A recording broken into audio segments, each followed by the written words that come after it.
Thank you, Corin, and I hope you'll forgive me speaking in English, but my German simply is not up to the task of this really quite fascinating phenomenon, as you are about to discover. Here is von Clausewitz. This was actually a stamp issued in Germany to commemorate the 150th anniversary of his death. So it came out in 1981, and he died in 1831. Until Clausewitz, probably the best-known manual of military strategy was Sun Tzu. And Sun Tzu was a successful Chinese general of the 5th century. We don't know exactly when, but we think roughly the 5th century BC. And what Sun Tzu produced was a manual that's still used today, both by soldiers and also, as I'm sure many of you are well aware, businessmen, a sort of self-help manual on how to defeat or get ahead of your opponent. And it included some very useful tips on how to do that. And I'm just giving you a very small selection, as you can see up here. Win all without fighting, avoid strength and strike weakness, deception and foreknowledge. And these are precepts that have been used relatively successfully by people like General Giat, the Vietnamese commander, and more recently, interestingly enough, Norman Schwarzkopf in the Gulf War was supposed to be a great proponent of Sun Tzu.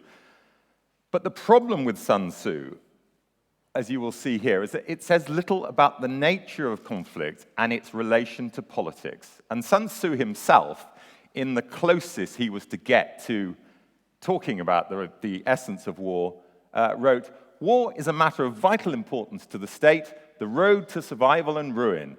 And he added, "It is mandatory that it be thoroughly studied." And that's about it, apart from the tips on how to actually conduct war. So we then had to wait, as I've already hinted at, many, many centuries until the career of this extraordinary man, von Clausewitz, who was never actually a successful soldier, but he was and is one of the great military theorists.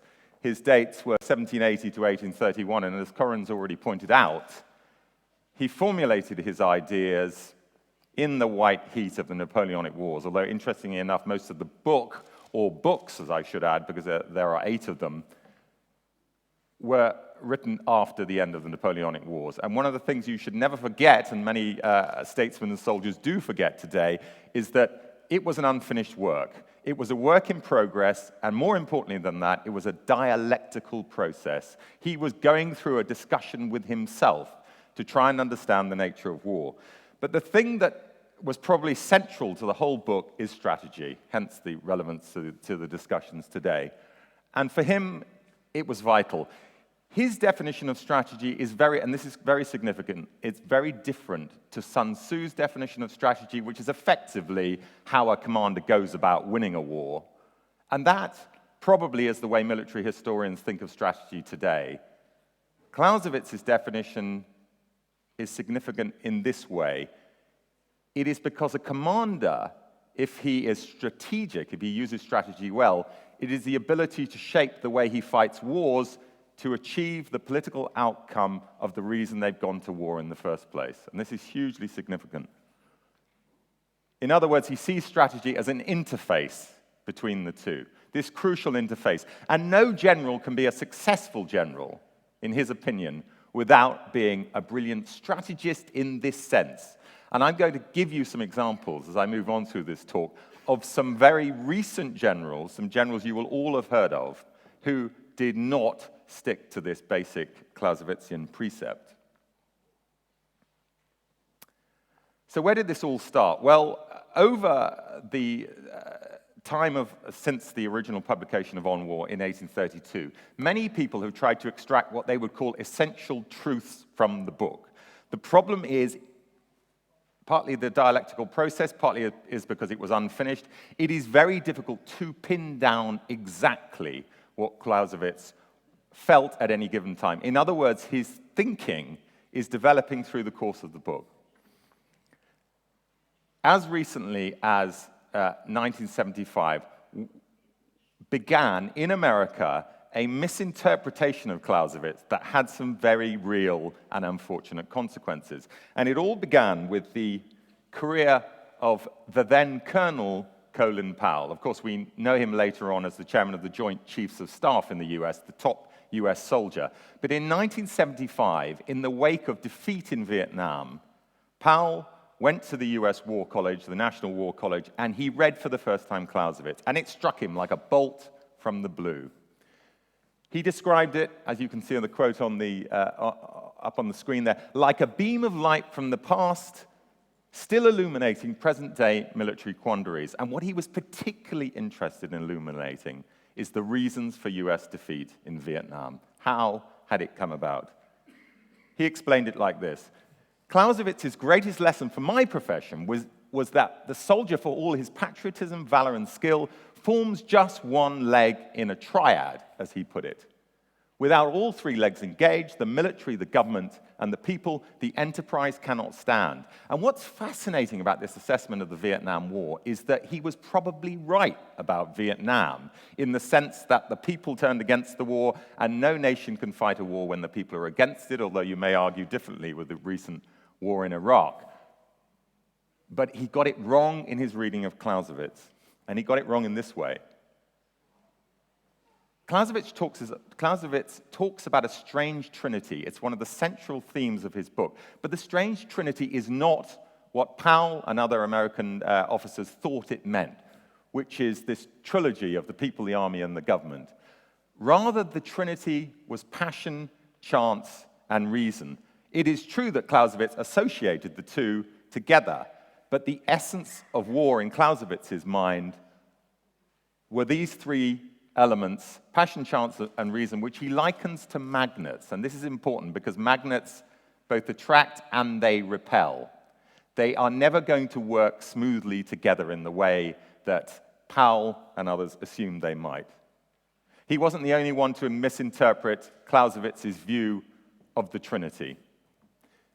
In 1982, US Army Colonel Harry Summers produced a very significant and very far-reaching paper in terms of its influence in the United States called On Strategy, obviously a takeoff of On War, a critical analysis of the Vietnam War in 1982. Again, he makes the mistake about the Trinity, assuming it's connected to government, people, and the army. And the significance of this will become clear in a moment. He also applied On War to identify the missing link in American strategy in Vietnam. And that missing link was the failure to address the question of how to use military means to achieve a political end. And it is true that this is one of the central tenets of Clausewitz's teaching. We all know, I think, the most famous dictum of Clausewitz. War is a mere continuation of policy or politics. That is my addition. There is a significance in whether or not it's policy or politics by other means. In other words, you can't achieve what you want to politically by the normal course of diplomacy or influence, soft power influence, for example, so you use war instead. But clearly, it needs to be a last resort. Now, Powell and Summers became very influential, not just in the US military, but also in US government circles. And one of their disciples was Caspar Weinberger, who, of course, becomes US Secretary of Defense. And in 1984, a year after Powell became his chief assistant and therefore was very influential over Weinberger, Weinberger began what is known to historians as the Weinberger Doctrine. No one starts a war, and he's even name-checked Clausewitz, no one starts a war without first being clear in his mind what he intends to achieve by that war and how he intends to conduct it. All sounds fairly reasonable, all sounds along the lines of Clausewitz. But there were two problems with this. First of all, they misunderstood Clausewitz's reference to politics and war. I don't have time in this relatively small discussion to expand upon that. Feel free to ask me some questions if we have the chance about exactly what they got wrong. But what is clear from a reading of On War is that Clausewitz's view of the relationship between politics and war was changing. At first, he felt it always ameliorates war. In other words, it moderates it. And later on, he began to wonder, with particular reference to the French Revolution, whether actually politics made things worse. But there was something more significant, of course. I'll move on from that. the attraction for Weinberger and Powell was obvious. It was this obviously close connection between politics and war. If you only go to war because you have a political objective, that is going to work very effectively for US policy. But the problem comes with this misunderstanding of Trinity. By assuming that you needed a government as one of the three parts of the element of which you decide on going to war, it's very difficult to adjust to the post-Cold War scenario where you're up against non-state actors. In other words, it became almost impossible for Powell, who of course by 1992 is now chairman of the Joint Chiefs and very influential himself, to order the use of American soldiers to go into war against a non-state scenario of something of the type that we had in Bosnia.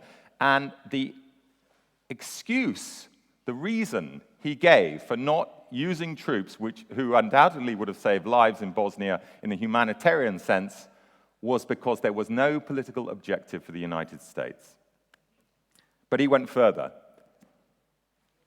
He went further than Weinberger to creating his own doctrine. And he went further by this was the second channel of thought he took from Clausewitz. He rejected the use of limited war, which of course something like Bosnia, something like Libya, arguably Syria would be. It's not all-out war to destroy your enemy. It's a limited use of force. Powell argued that Clausewitz had claimed the only way to go to war is to hit your enemy hard and fast. Decisive means and results are always to be preferred. This is a direct quote from Clausewitz. And this is the second of the US Army's intellectual responses to Vietnam. First of all, you only go to war if there's a clear political objective. Secondly, you use all force available. And interestingly enough, what did he take as a model, or what did the US Army take as a model? The pre-1945 German Army. When we see again and again, from the Prussian Army, of course, as its forerunner, but also in the First and Second World Wars, the solution to war is defeating the enemy in an outright way. That will produce its own political scenario. But this is a complete bastardization of Clausewitz. The favoring of a strategy of annihilation, but as I've said, it ignored actually the fact that Clausewitz, by the end of his life, as I've already talked about, these ideas are developing all the time, had come to terms with the idea that limited war, wars of observation, were just as effective a means of achieving the imposition of your will over your opponent as the actual fighting of war was too.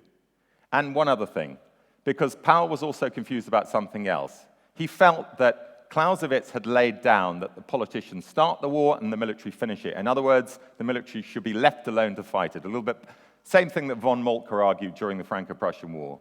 Absolute nonsense. Clausewitz says nothing of the kind. He is convinced that soldiers, and he was a soldier, need political supervision throughout the course of a conflict. Sorry about that, I managed to turn myself off completely. So now, by 1992, we have these two currents, these two warped Clausewitzian currents running through the US military. And what is particularly alarming about these two currents is that by the end of the 1990s, by the turn of the millennium, one of those currents has gained preeminence. And that current is the use of sudden, decisive striking force. And we have the most extraordinary scenario in the Iraq War. It is hard to believe, but General Tommy Franks, the US commander in the Iraq War, plans and implements the invasion of Iraq with one simple objective, which is rapid operational success. In other words, the achievement of the rapid defeat of the enemy on the battlefield. He does this almost without any thought. And remember my point about strategy earlier on. The key element that Clausewitz argued every military commander must always bear in mind, all he is actually doing is satisfying his political master's goals. He's trying to achieve that. He's trying to use force to achieve a political end. Franks, criminally, and with obviously serious consequences, fought the Iraq War in a political vacuum. And so we have this extraordinary scenario of a US military having allegedly followed the precepts of Clausewitz, actually warping those precepts to the extent that by Iraq, and there are other examples I could give you, and I simply don't have time to give you, they had forgotten the most basic one of all, which is a commander's responsibility as a strategician is to always bear in mind the political goals. It also ignores, so it ignores not only the political dimension, it also ignores, as I've pointed out, the fact that Clausewitz had accepted that there was more than, in the British expression, I don't know if this translates so well into German, there is more than one way to skin a cat. There is more than one way to achieve your ends, and it doesn't always even require a shooting war. So, as I say, he fights the Iraq War in a virtual political vacuum, and it's not as though this, the lesson has been learned of this. It hasn't been, because as I think we all know, the alleged success of the troop surge, and of course this is a few years later in Iraq, meant that they tried it again in Afghanistan in 2009. And what was the consequence of that? Petraeus, the then commander, was given enough military force to create a relatively, and I stress the word relatively, stable security situation in Afghanistan, but he was given no achievable political goals that in any way could hope to end, in inverted commas, win the war satisfactorily for America. And this was summed up, and I have to give I think the first English quote of this presentation, by a very interesting character, Sherard Cooper Coles. I don't know how many of you are aware of this man. He's written a book recently about his time as ambassador and special envoy to Afghanistan, and he was quite clear about this disconnect between military operations and politics in Afghanistan. And he wrote, just plunging on with a strategy of pouring in more troops and more money without doing something about governance and about the political offer to the Afghan people and regional players was a recipe for eventual failure. So we will see, won't we, whether the lessons have been learned, but I'm afraid my natural pessimism as a historian will tell me that I suspect they have not been. And one last thought. How can we, if we have an accurate understanding of Clausewitz, learn the lessons from the past and hope to do something better for the future? And you will have to forgive me now because the points I'm going to make are my points, but they're from my reading of Clausewitz. I would say there are three basic elements that every government, every military should take on board before it goes to war. You may say they are obvious, but it is astonishing how at least one of these elements will be missed out. First of all, you only go to war if all other options, obviously diplomatic, have been exhausted, and more than that, you have a clearly set out, and more importantly, attainable political objective in mind. Secondly, there are lots of different ways to fight war. We don't need to use all force from the word go. Sometimes we don't need to use force at all. One of the reasons Clausewitz became convinced that wars of observation were possible is because in 1830, towards the end of his life, he watched how the Prussian army was used as an army of observation, I suppose you could call it, during the revolution, the 1830 revolutions across Europe. And this was an indication to him it doesn't always need to be a shooting war. And lastly, and arguably most importantly, we come back to Clausewitz and strategy. Generals should always bear in mind when they're fighting and conducting a campaign that the tactics, and this is a Clausewitzian term, Clausewitz's use of the word tactics is really a broader one than we use it today. By that he meant all forms of military operation. Tactics should be devised to achieve the political aims of your government. Or, as Clausewitz put it so beautifully, the political view is the object, war is the means, and the means must always include the object in our conception. Thank you.